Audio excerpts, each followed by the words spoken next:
So you gave it to me. As I go around and try to talk to people about you and evangelize for you, I come up with two questions. One, why you left the UN unfinished job. Two, your side, the right side of the attack ad against you right now about your role inviting the Chinese into South Carolina, which I know, but your answer to us now will help us defend when somebody comes up and says something about that. Absolutely. And first of all, when you think of a presidential election, or at least the way I look at it, it's about relationships and trust, right? You need to be able to trust the person that you're electing. So first I'll tell you, it's amazing to me because it's only politicos that question why I left the UN after 2 years. It's also why I believe in term limits. People think you have to stay forever and that makes you a great politician. In the 2 years I was there, we moved the embassy from Tel Aviv to Jerusalem, and I fought and was able to make sure that we did that on the world stage. We literally got ourselves out of the Iran deal, and we fought to pass the hardest sanctions against Iran.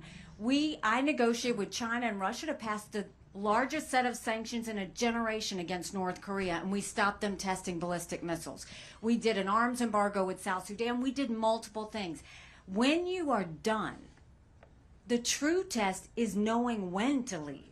It's not knowing how long you can stay. It's knowing when to leave. I got a lot done.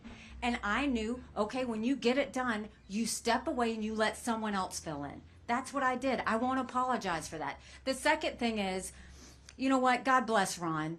I mean, Ron has literally spent millions on ads that have been considered, literally claimed false from anyone from CNN to Newsmax. Every one of them have claimed them to be false. Did we recruit Chinese companies? 10 years ago, yes, I recruited a fiberglass company. What's his excuse? He did it 6 months ago.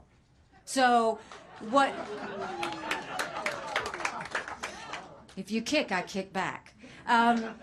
You know, look, what we need to understand, there's not a governor now or in the past that didn't try and recruit Chinese companies. There's not a household in America that doesn't have Chinese products.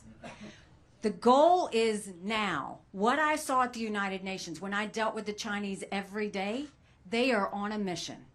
They're on a mission, and we have to see it for what it is. Biden and Yellen want to tell you that China is a competitor. I can tell you for every day of those 2 years, China never saw us as a competitor. They saw us as an enemy.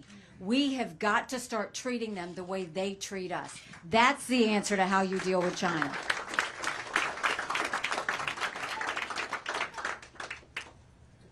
Other questions?